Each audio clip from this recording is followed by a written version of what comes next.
Okay, so let us start the webinar. And hello and welcome everyone. So thank you for joining with us for today's webinar. We appreciate a lot, you know.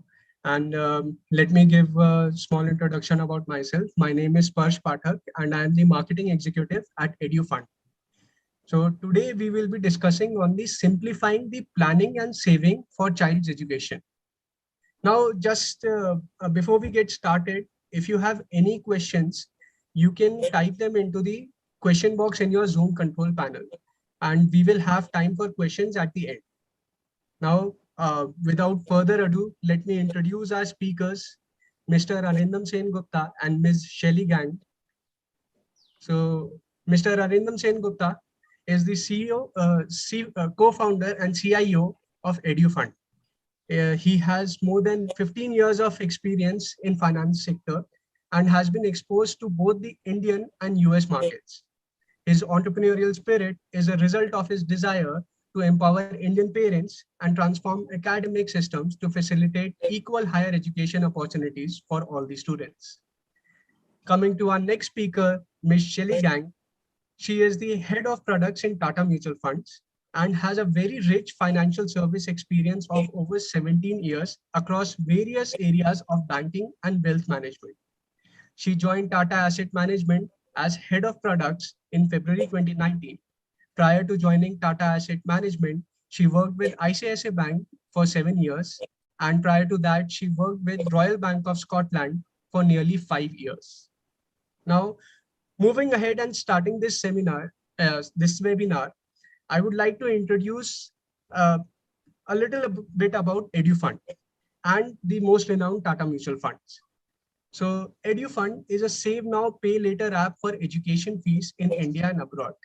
So Edu Fund is a solution to help all parents secure their child's future. It is a roadmap for all the parents to plan their child's education and also to consider the true costs of the education. And our purpose is very simple: to enable Indian parents and empower Indian students. Whether that is studying abroad or finding a right college in India, we are here to help. Coming to the Tata Mutual Funds, which we all know about, it is a part of Tata Group that is one of India's largest and most respected industrial group, renowned for its adherence to business ethics. Now, Tata Asset Management Private Limited has been managing the investment of Tata Mutual Funds and was established in 1994. Now, Tata Mutual Funds is one of the leading mutual funds investment companies in India, and their philosophy is centered on seeking consistent and long-term results. So moving ahead, I would like to request Arindam to take over the mic and start today's webinar. Hello, thank you for the introduction. Thank you everybody for coming and giving us your time. And hopefully this will make sense to the parents who are on this webinar. Sparsh, the next slide, please. Next, please. So, okay. So I'll start with a brief introduction of what we are trying to do, right? One thing that we've realized, or I have realized in my short journey as an entrepreneur and what brought me to this junction, is that most Indian parents, like even my own parents, right? I mean, they were very aspirational about my own academic success, where I should study and all of that, right? And more often than not, parents attack this problem with the academic credential. So what does that mean? 9 out of 10 parents, they will get so wrapped up कि क्या पढ़ूंगा or what will my kid study, कैसे पढ़ेगा, किसके पास जाना चाहिए for tuition, he is weak in so and so subject, how can he be better? We often overlook one critical component of this journey, which is the cost component. So, and we started seeing a lot of parents who were either unable to meet their education goals for their kid simply because of the cost component. And that is when we realized that, look, at least undergrad is a defined event. What do we mean by that? I mean, whether someone's child is smart or not so smart, most of us, right? I mean, almost all of us, I think, we will send our kid for an undergrad. We don't know where, but it is a defined event. It will happen at the age of 18. So we started working backwards. Said, look, here's a defined event that will definitely happen. How can we help parents get financially ready for a defined event? One major problem we saw was that most parents, again, not only they are unaware of the cost, there's not enough places where they can discover the cost. Like one obvious way is that you can go and Google a university and get the cost, right? But how many universities are you going to Google, right? I mean, that can't be your exercise. So one thing that Edu Fund put together was a very, very well-defined college calculator. We actually have data for about 500 colleges. Uh, and that's significant data, and we actually project the cost into the future, and we take about 15 years of data to project this cost. So that is a great feature that we have, and we started with that feature so that parents, number one, are aware of the cost. Now look at these universities that you see, right? I was myself at Princeton for a year, and what I can tell you, while these are great names, right? I mean, these costs are very, very daunting, right?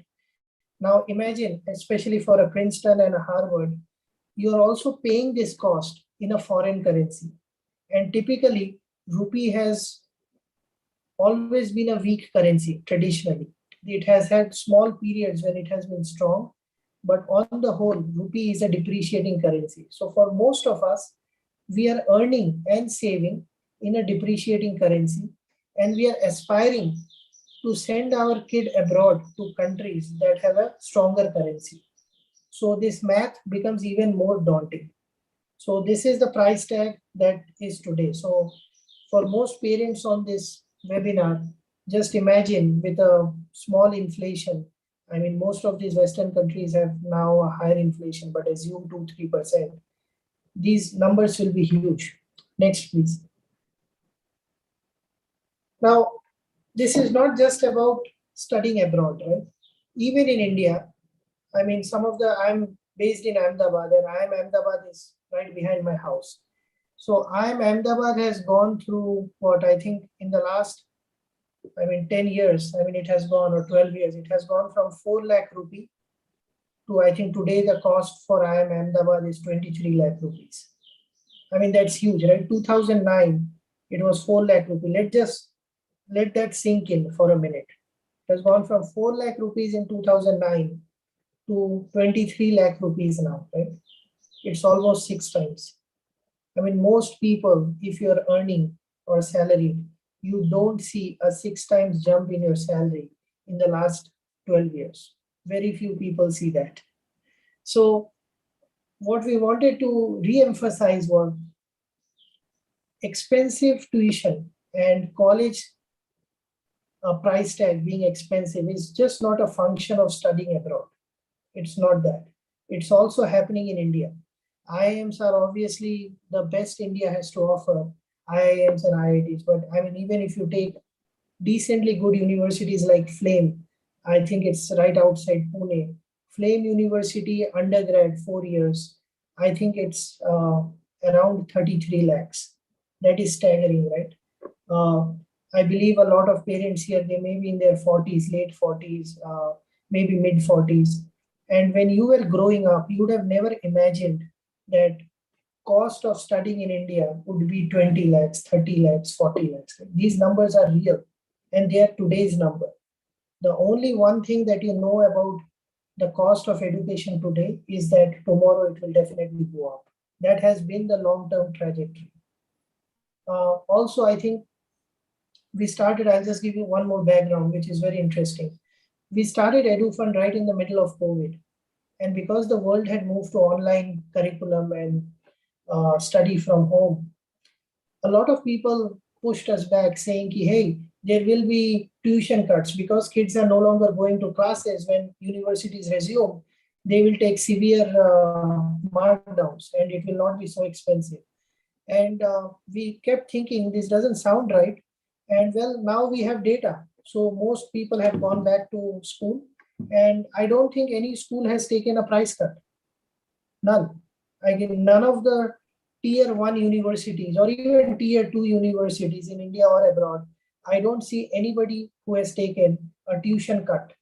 So the cost of education is here to stay. We can just plan for it. And traditionally in India, because we have been a high inflation country, it is very, very sticky. Next, please.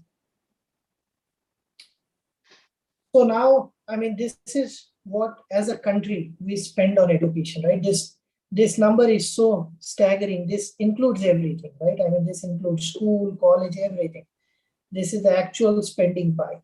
Now, what is very interesting to see is someone may say, okay, inflation has just become very high now, but it will again become less and cost may not rise. But look at the long-term trajectory, right? This number has been growing. I mean, this is a 16% rise, right? This is much more than a recent trend. This is a long-term trend. And the one thing that you should do is assume that this trend will continue. That's why we have trends. More often than not, trends are correct. And this is over a long period, right? This is almost over 25 years. So this is very good data point. One thing that also a bigger advantage that parents have recently, right, is the student loan platforms, right? We see a lot of student loan advertising, a lot of people who are into student loans, right? Now, loan is a small part of our business and what we offer. However, what we see is that loans are quite expensive. I think the cheapest loan I have ever seen happen is about 9%. Also, you have to have a collateral. Third, I mean, some of these universities, as I keep mentioning, are expensive, right? If you have a 9% loan on 30, 40, 50 lakh rupees, that's a pretty significant interest cost you're paying. And the last thing is loans are also not that easy to, I mean, just get, right? I mean, contrary to what people think, you don't just walk into a bank and get out with a student loan. It's not that easy. And coming back to what I was saying, you do know that this is a defined cost. Your child will definitely go to college at the age of 18. So why wait around for a loan, right? You can start getting ready for it. Right? It is a defined cost. It will happen. Next, please. Now, with having put this cost perspective in place and that how loans cannot be your first point of attack, right? Then you have to think about, okay, there is a cost that I as a parent may incur 10, 20 years down the line, right? Maybe 10, 15 years down the line. And these price tags are significant. What can we do to actually attack this problem, right? So one thing that we've seen around us, right, is that equity markets have given decent returns. And what we started doing, realized also is that equity as an asset class is probably the only asset class that consistently beats inflation, right? I mean, inflation almost is, I think, a hidden tax, right? I mean, it affects everybody the same way, right? For if inflation is 7%, it's the same 7% for rich and the same 7% for poor, right? I mean, it's uniform. And one asset class that consistently beats equity or beats inflation is equity. So then we started thinking, how can we position equities as a solution to this problem of rising tuition and needing a large corpus to make do of your education aspirations.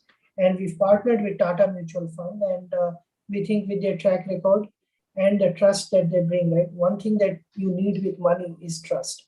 So I think they are our partners for the call, and I'll pass on to Shaili, who is going to speak about how we can actually attack this problem. Hi, Shaili, welcome in. Thanks, Arindam, and thanks, Sparsh.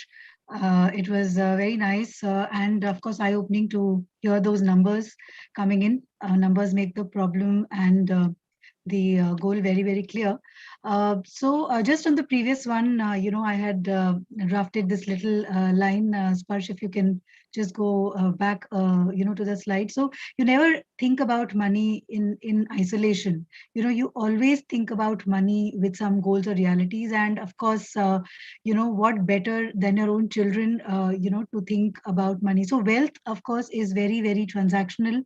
Money is transactional, but wealth is, what it gives meaning to.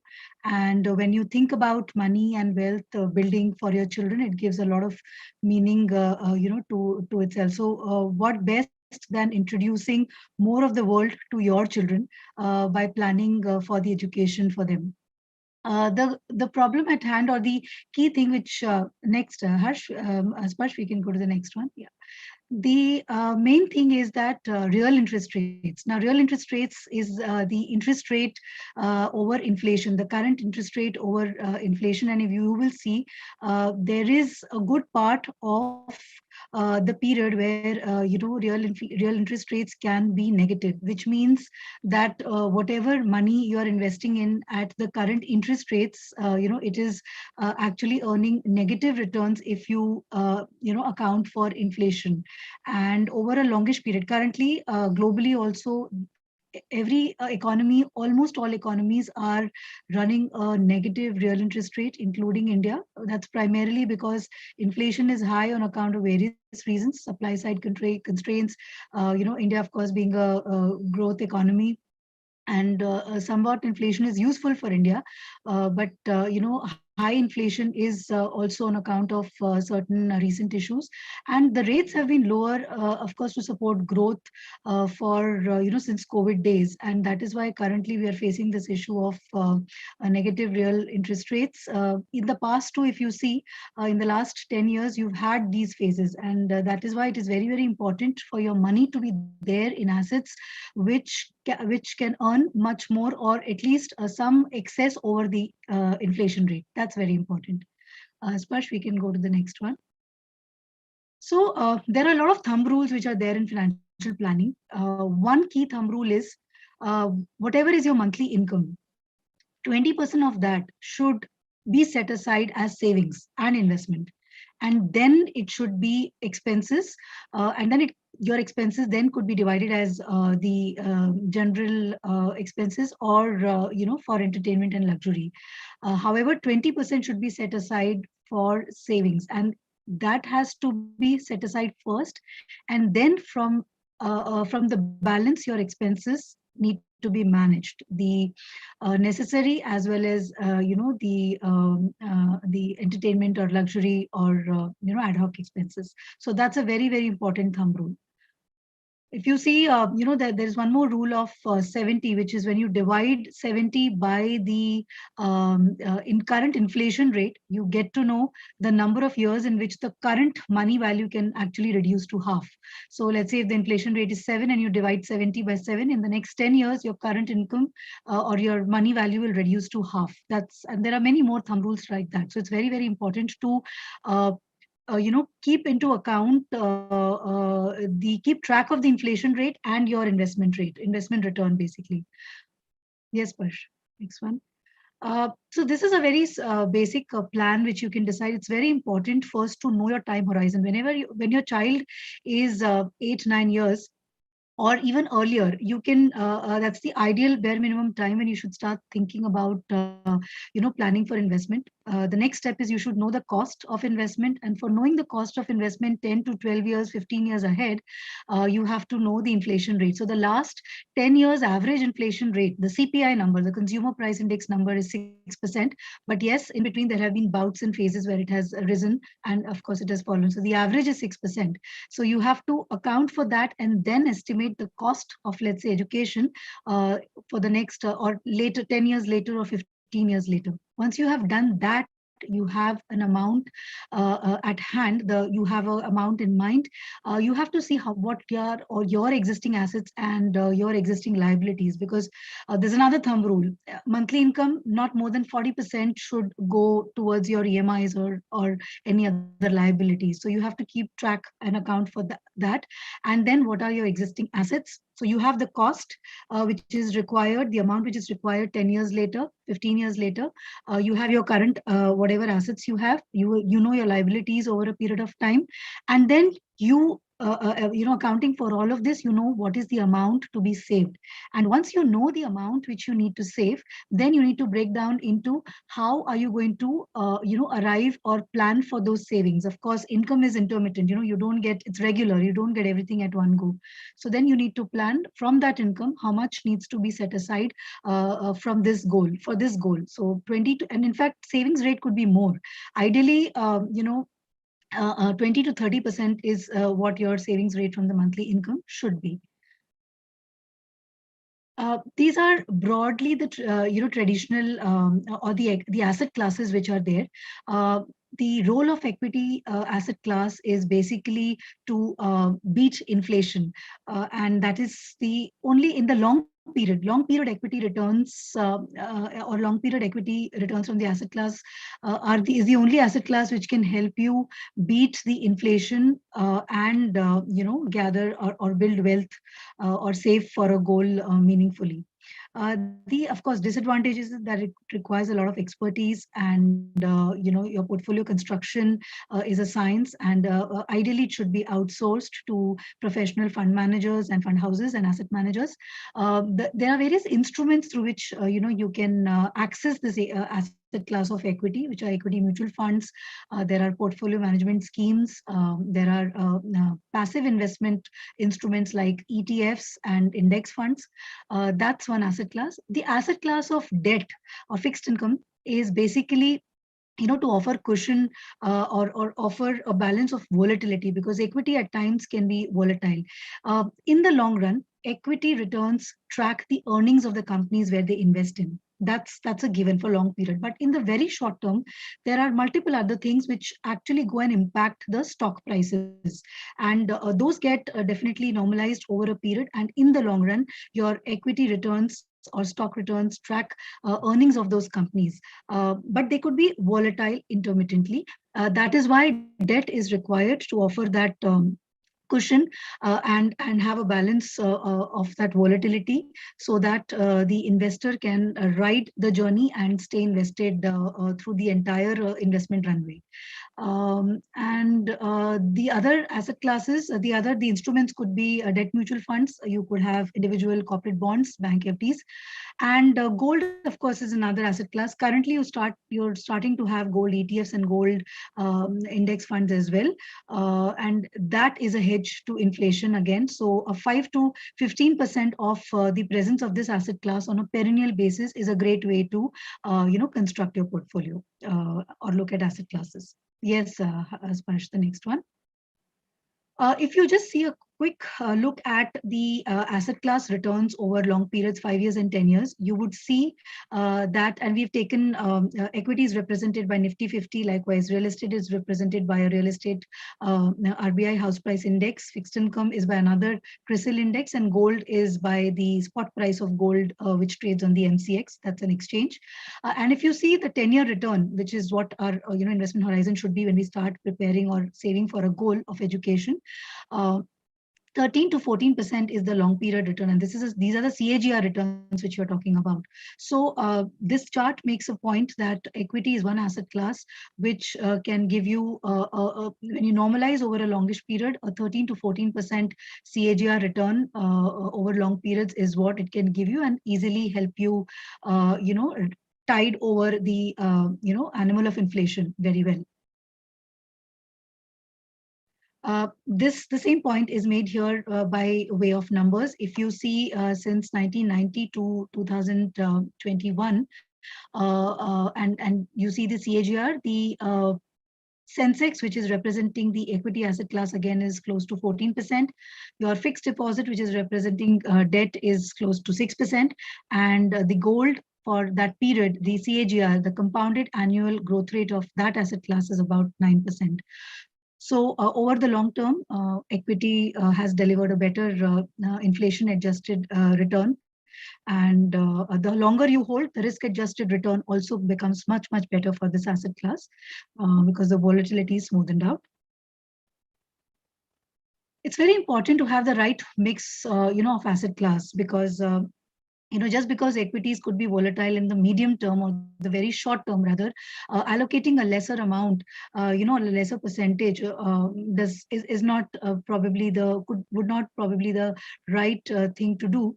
If you have a long runway in mind, and if your investment horizon is 5 years and 10 years and 15 years, and time to goal, time to the goal of education is that long, then equities as an asset class would do a better justice to your portfolio, primarily because of the same reason as I mentioned, that over the long period, your risk adjusted return is better, and equities track the earnings, the stock prices track the earnings of the companies that they invest into, and professional fund managers obviously construct their portfolio by keeping a lot of fundamental things in mind.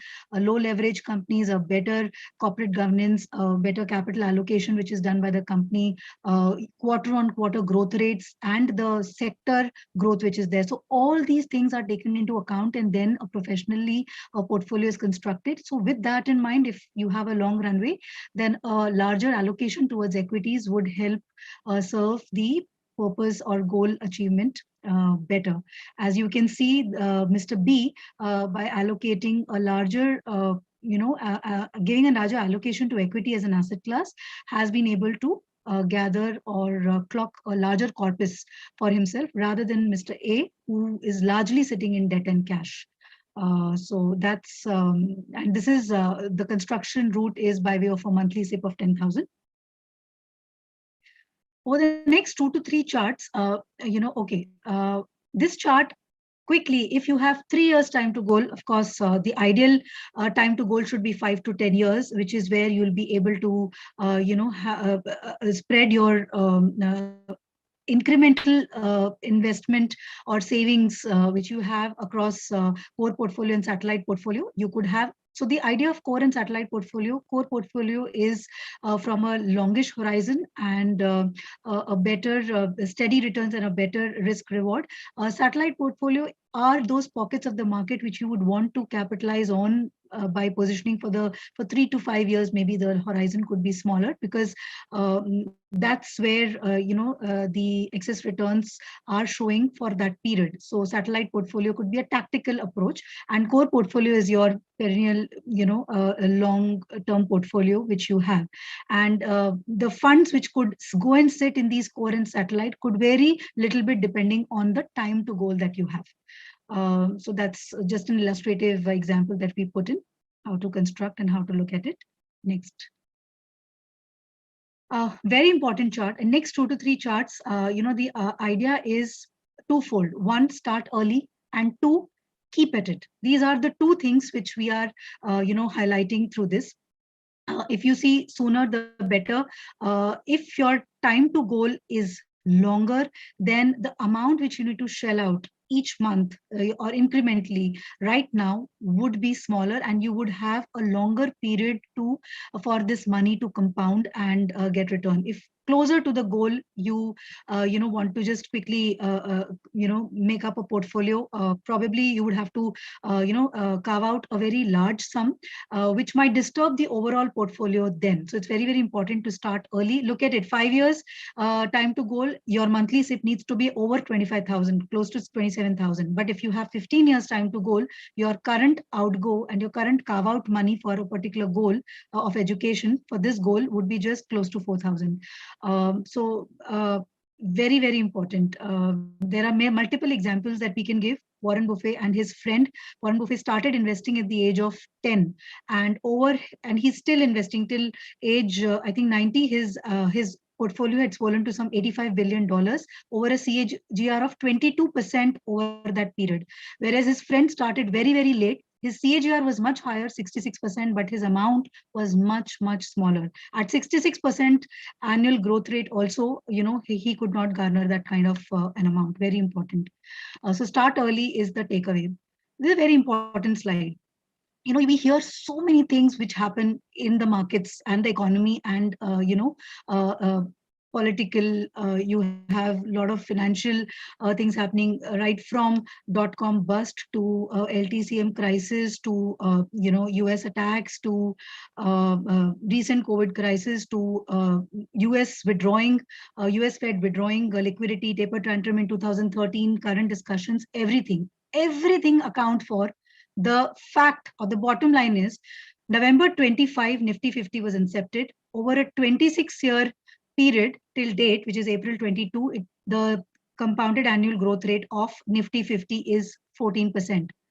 Sensex started April 1979, and you have many more events to put, from that period, and the compounded annual growth rate is at 15%. When we go next to the next slide, we see what happens when you let's say an example, you started investing 10,000 rupees every month in Nifty 50 from 2002. These three numbers that you see on the right hand side are an output of three scenarios. The first scenario is you start investing 10,000 from 2002 and you continue investing till March 22. You gather 1.1 crore. If you stop in 2008 because you are nervous, or you have decided not to continue after the global financial crisis, and you redeemed or you did not put in more, you did not redeem, but you did not put in more, and whatever money is accrued from 2002 to 2008, that continued. Your amount, your current corpus falls to 74 lakhs. And if you just stopped and redeemed investment in 2008 itself, 13 lakhs is just 13 lakhs is the amount which you had then, which if you had stayed invested could have grown to 1.1 crore. And again, the CAGR of 2002 to 22 is also definitely 12 to 14%. So that's the very, very important. Keep at it. That's what I said. The second takeaway, very important, is start early and keep at it. Next one, please. And SIP is a very, very simple tool. It's a smart feature, but a simple feature. It's basically an automated decision making. You don't have to think of the micro things and the macro things which are going on in the economy, domestic and global. It is an automated decision making. Frequency is the rule. Every month it keeps going, and it's important to be present in the market and present for long. That's the key, and that is what SIP as a smart tool helps you to do. That systematic investment plan. Your incomes are regular and savings can be regular, and if you have that discipline, you can actually ride through the market, have a long runway, and clock that CAGR returns which we spoke about just a couple of slides ago. And a very important part, the last slide, is as I think Arindam mentioned in his opening content. If you are thinking, if the inclination and the objective is overseas education, even if equities are giving you good returns, beating inflation, but if you haven't taken care of the dollar stock or the stock of foreign currency, in case your child is planning to go abroad, then you are attriting that corpus also, because INR has a natural tendency to depreciate. India is a growth economy. We have supply constraints, and we have many other reasons why over a period. So if you see the last 10-year data, we were looking at the data yesterday, May 2002 to 2012 to May 22, INR to USD, it has depreciated by good 25 to 28%. In the last 1 year, INR has depreciated by 5%. So if you, as you can see in this chart, I was talking May to May, this is March 12 to March 22, 50.87 is USD, INR to USD, and it is currently at 76 to 50. So depreciating currency is not the discussion. India is a growth country, this will depreciate, but how can you provide and you act to prepare for this event along with your equity assets? That is very, very important. So important, just to summarize: 1, start early; 2, look at equities as an asset class to beat inflation; and 3, also have a part of your portfolio positioned into overseas investing for you to take care of that dollar stock. I think I'll stop here, and we can, if there are some questions, we can take them. Thank you, Shaili. That was very comprehensive. Thank you so much. I have a question. I'll start with that, and then Sparsh can dig into more. So what we see, right? I mean, what's very evident from what you said is that equity as an asset class over a long period definitely creates value, right? And a lot of wealth. What we run into, right, are so many parents who are only 2 years, 3 years away from sending their kids to college, right? And they've never planned. So we are now at 2 years and we are 3 years away, and there's this big number that we are chasing down. And maybe a year ago, if we were having this discussion, it would be different. But in today's environment where you see so much negativity around equities and the markets, how do you what do you recommend a parent like that who is, let's say, 2 3 years away? The market is what it is. So how do you what do you advise such a parent? So as we had put out in one of the slides also, if 3 years is the time to goal, then the stack of the funds would be a little different. You could have, let's say, hybrid funds. You could have funds which have a 30 to 35% allocation into equities. And the probability of these funds yielding a return matched to the time to goal is much higher. If you had a longer period, then intermittent volatility can be managed well because the time to goal is longer. But if you have shorter goal, you could have hybrid funds like equity savings fund. You could have a balanced advantage fund. That's a category which has grown quite a bit in the last 2 to 3 years. That's a very important category because that category each fund house has their proprietary model where they decide what is looking at the valuations, current valuations of the equity market, what percentage should go to equities and what percentage should lie into debt. And they keep doing this on a weekly basis, like we do it on a weekly basis.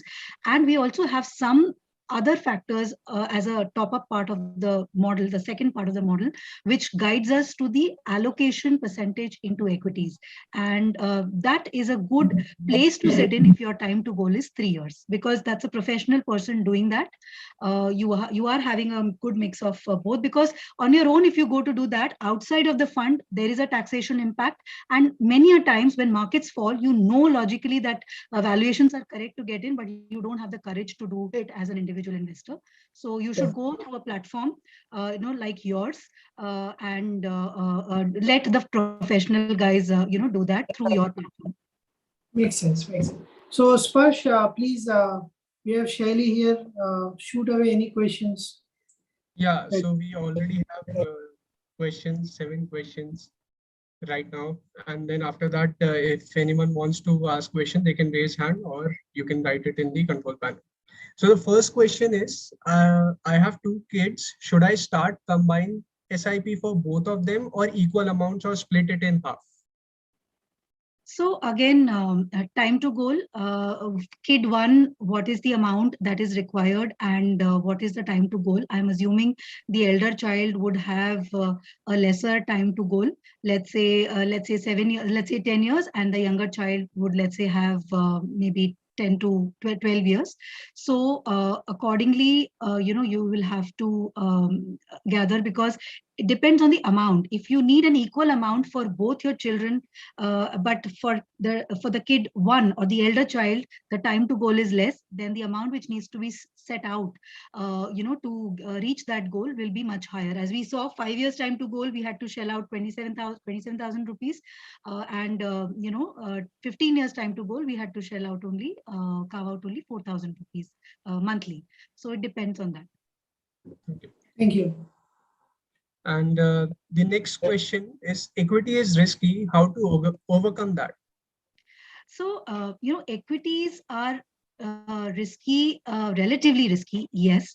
As I said, if you see the longer term chart, if you just step back and look at the longer term chart, and when I say long term chart, which means anything beyond 5 years, 5 years, 10 years, if you see that and if you capture that in one frame, the trajectory is upward. But if you zoom in and see a week on week or a month on month chart, you will find that volatility. And as I said, stock prices and your mutual equity investment in the short term are being impacted by inflows and outflows, consumer sentiment, a lot of global macro news, and a lot of interlinkages which happen, which don't directly impact, but these are all, impacted by the inflows and outflows.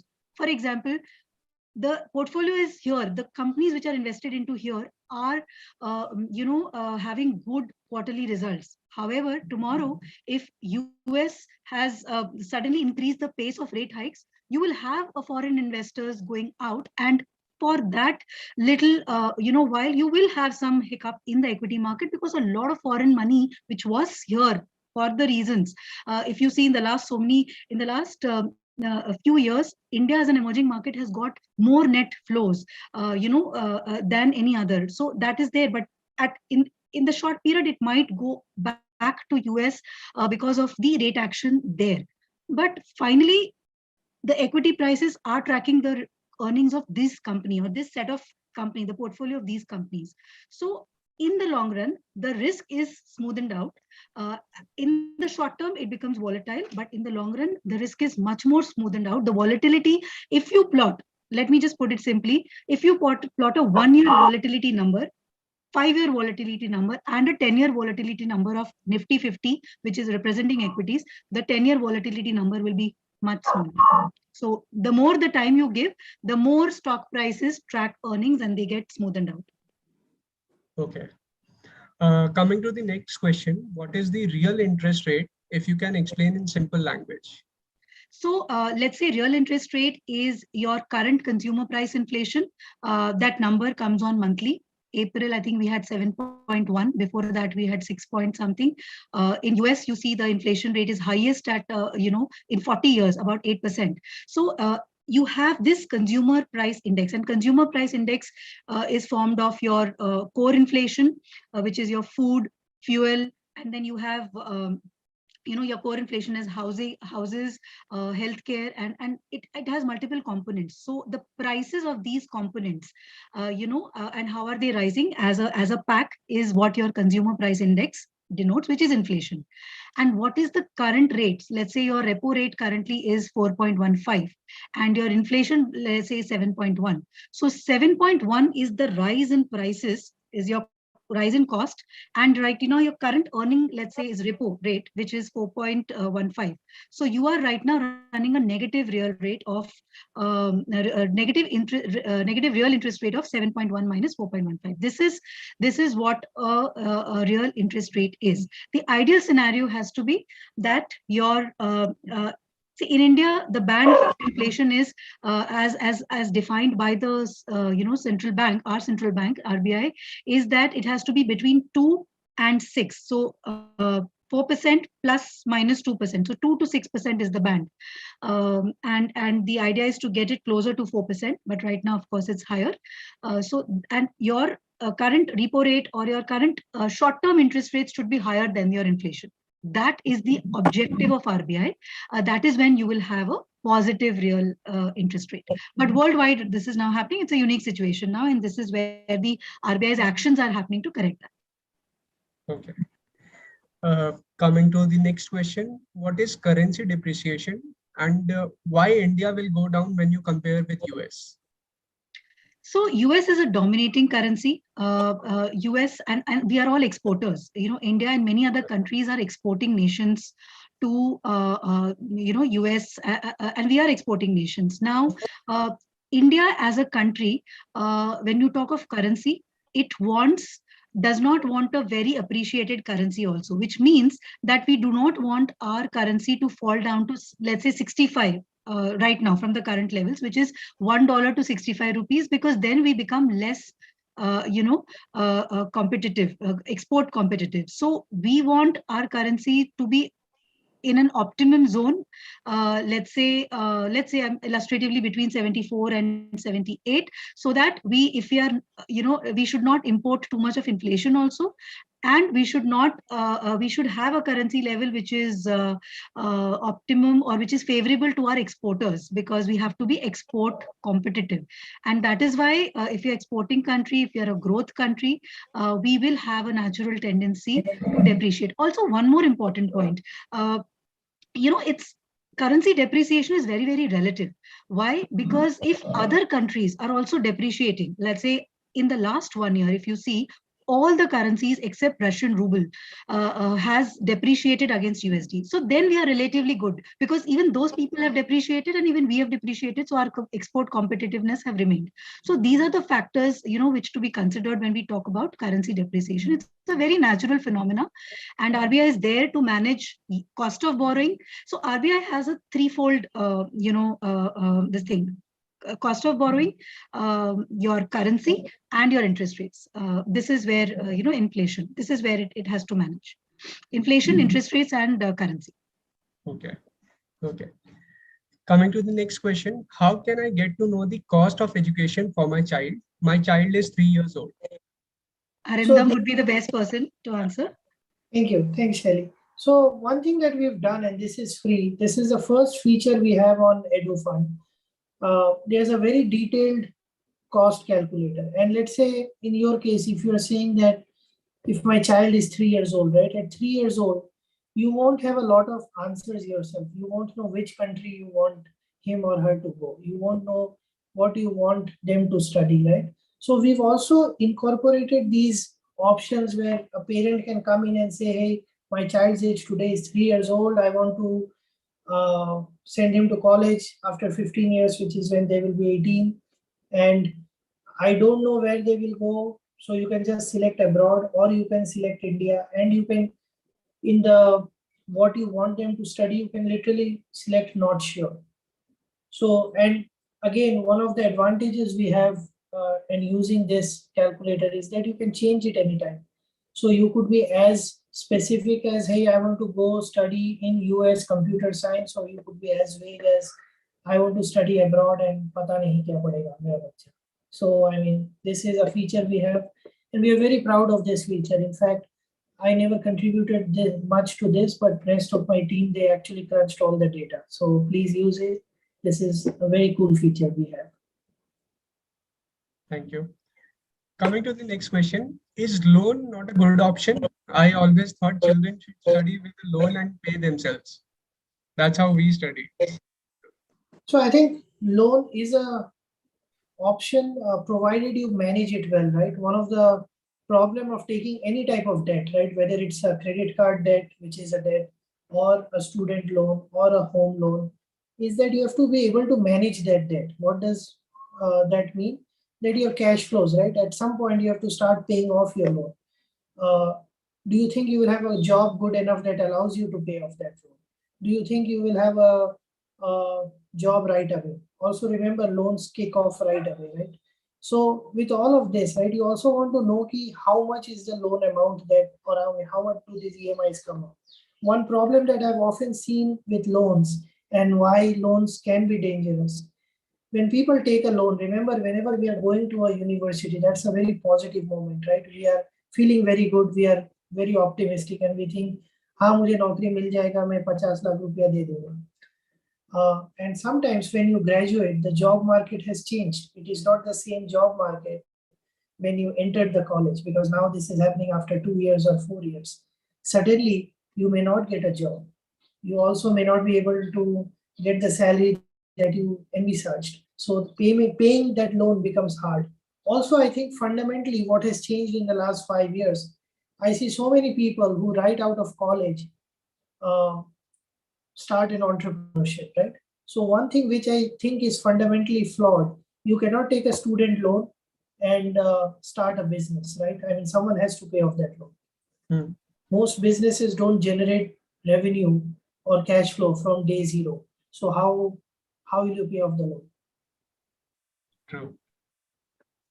Coming to the next question, if saving is for long term, how often should I check my investments? Shelly, please. Yes. How often should you check your investments? The review has to be annual for sure. And there are some rules. Once you have done your asset allocation within each asset class, not more than 6 to 8 instruments or funds should go in, because we've seen portfolios which have like 35-40 funds in the equity, let's say equity under the equity asset class. So once you've done your broader asset allocation, once you have chosen the pack of 8 to 10 funds at max, it definitely needs to be reviewed and rebalanced annually. Very important to rebalance and review annually. Okay. Going to the next question. Can you suggest good equity mutual funds with a SIP of 5,000 for time horizon of 10 years? So all the minimum amount, investment amount for any of the mutual fund is 5,000 rupees, and I think the Edu Fund platform has a great way to. It's a very scientific way that they choose a pack of funds. I would suggest you reach out to them for the pack of funds that their research team has worked on. But otherwise, the minimum amount for a systematic investment is 5,000. So just to add a point here, we've got a research team led by Dr. Neeraj. He's a doctorate from IIT and worked in Goldman and CRISIL before. So he's curated these advisory packs, and you can come on our platform, and these are called Edu cases. So you can select whatever suits your risk profile. We also ask you for your risk profile. So when you select any of these investment packs, it is curated to your risk profile, and you can select the amount up or down. So please check those out. Okay. Going to the next question. Is LIC all that is cracked up to be? I see lots of LIC plans for children education. So one point which I would like to make here is the costs. When I look at insurance, and this is a view I have formed over the last many years, when you're looking at insurance, you should be looking at term insurance, which is basically insuring your own life. And there is again a thumb rule there, 20 times your current annual income. That's the kind of term insurance which you require. That's the insurance part. When we are talking about investments and investing and saving for a goal, it's very important to invest into efficient products, but cost is a very important matter there. And I think when you look at cost adjusted instruments, you would find mutual funds and ETFs and index funds, basically passive and active mutual funds, doing much better on that front rather than the insurance products. That's my view. Okay. Going to the next question. Historical performance does not assure future performance. Hence why we check historical returns. So historical returns, yeah, it's a very valid point. And there are two ways to check historical returns also. If you maybe to any of the advisor, or you can also maybe reach out to the Edu Fund team, any of the funds, if you see a point-to-point return, which is one point to the other point. However, if you do a rolling return, which is the average of daily last 1 year return, today's last 1 year return, tomorrow's last 1 year return, day after's last 1 year return, and you take an average of all that, that gives you a much better picture of how the fund has performed. However, historically, it is important to look at the returns, because how has the fund manager done? Because fund manager's style, a style drift, or his portfolio construction techniques. I'll just say, take a minute to give you, because somebody's asked a very specific question, that portfolio construction could be a very diversified 70-80 stock portfolio, or it could be 40 stock portfolio. It could be top heavy, which means very heavy or concentrated at the top 10. Or somebody could take intermittent cash calls. There were fund managers who could have taken cash call in March 2020. But when the market takes a U-turn like that, those cash calls might backfire. So what is that style? So historical performances just capture all of those, the nuances of portfolio construction.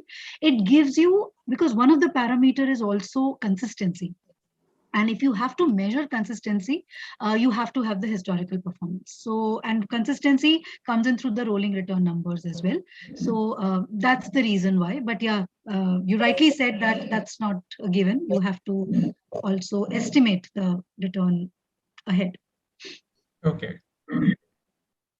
So the next question, can I really fund my child's education with 2,500 SIP in mutual funds?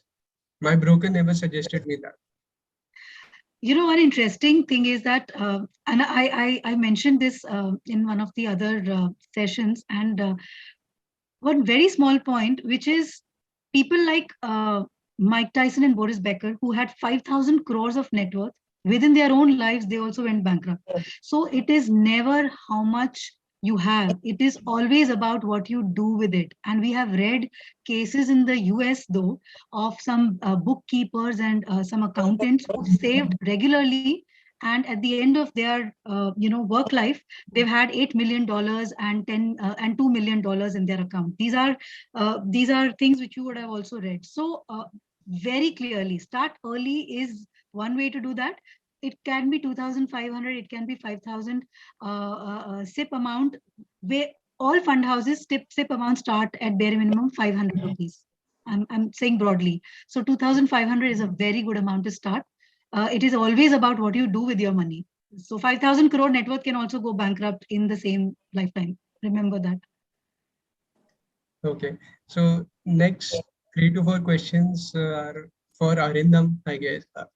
Is Edu Fund free to use? What are the charges? Absolutely. Edu Fund is absolutely free to use. All the mutual funds we recommend, these are all direct plans. So there's no brokerage, nothing. We want parents to start the first step towards securing their child's future, and we don't charge anything for it. And So how to start? Download the app available, download it and start rolling. Don't waste time. And how to start saving with Edu Fund? Well, when you go through the journey, the app starts with a calculator. After that, you set up your account. It will ask you for a basic KYC documents. Do that. You can literally have an account set up in 10 minutes if you have all the documents, and then start.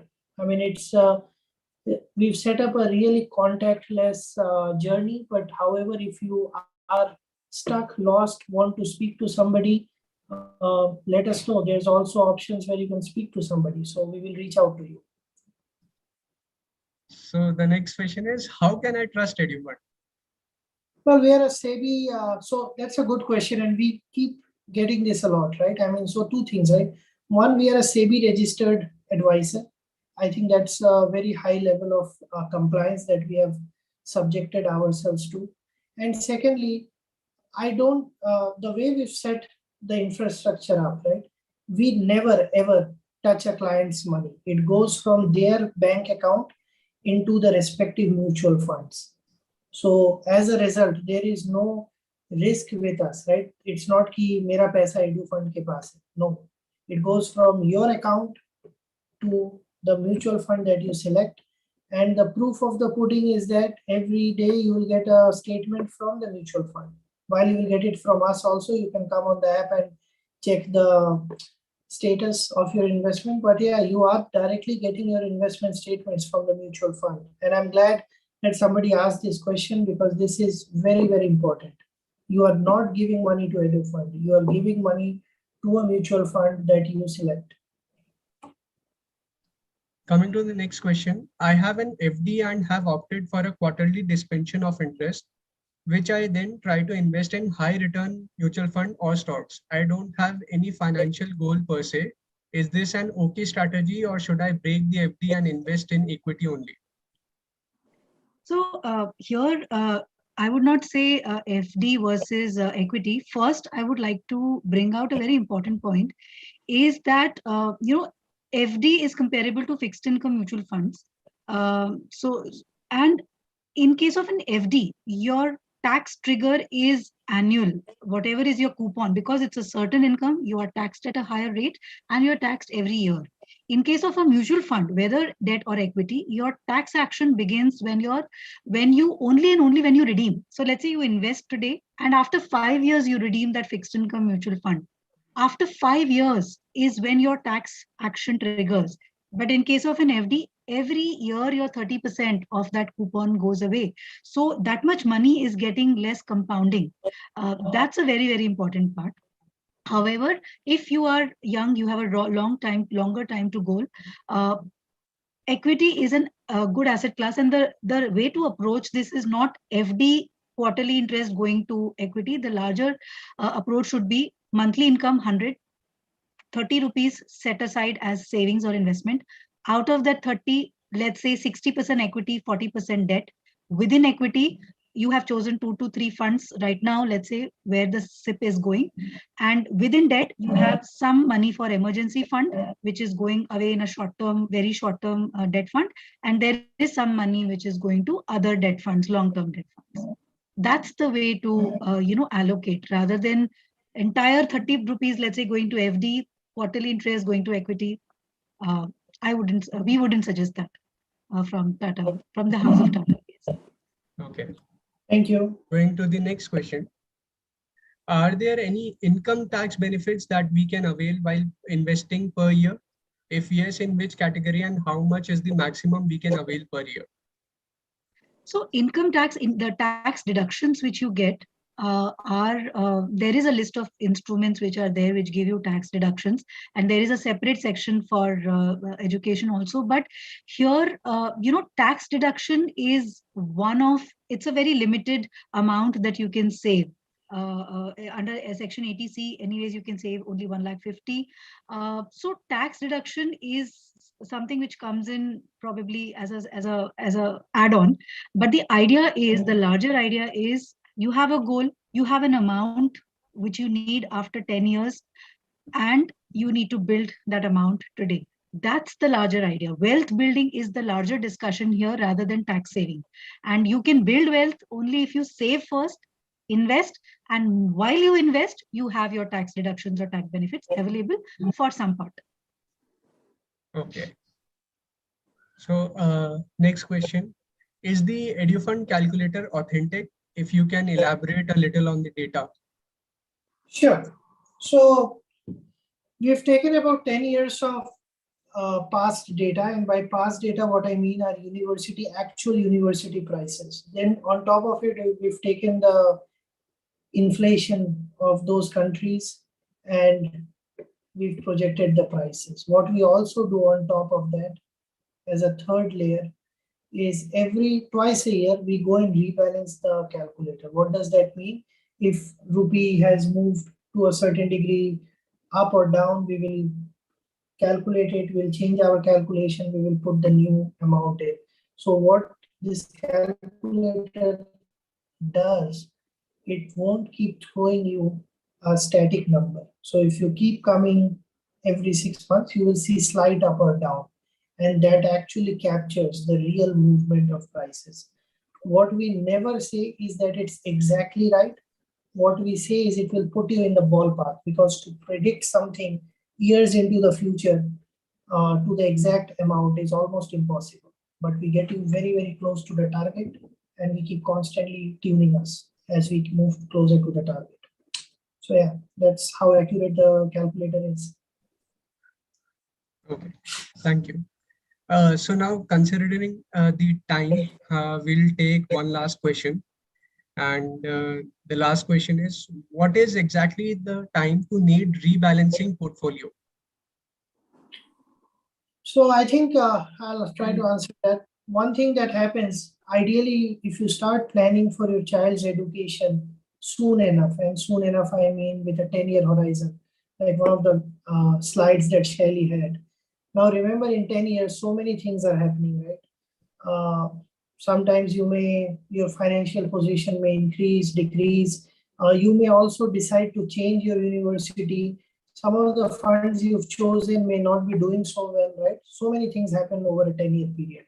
Now, by rebalancing, we simply mean that twice a year, come and see where you are vis-a-vis your goal. Sometimes you don't have to do something, but you just have to take stock of where you are currently with respect to the long journey that you have. That's it. That is what we mean by rebalancing. People often forget that they are on a journey somewhere. So you have to take stock of things. So thank you, Sparsh. Shelly, many thanks to you and the team for doing this with us. Thank you so much. Totally. Thank you. Thank you to Shelly and Arindam Thank you for picking this topic and discussing on this topic. And also thank you all the attendees to attend this webinar. We think and we hope that we have satisfied your questions, and we'll meet. You can connect with us. Please download Edu Fund app and use the calculator. And as Arindam said, you can start your portfolio and savings right now. Thank you. Thanks, everybody. Thank you, Shell, once again. Thank you. Thank you. Thank you, everyone. Thank you. Bye.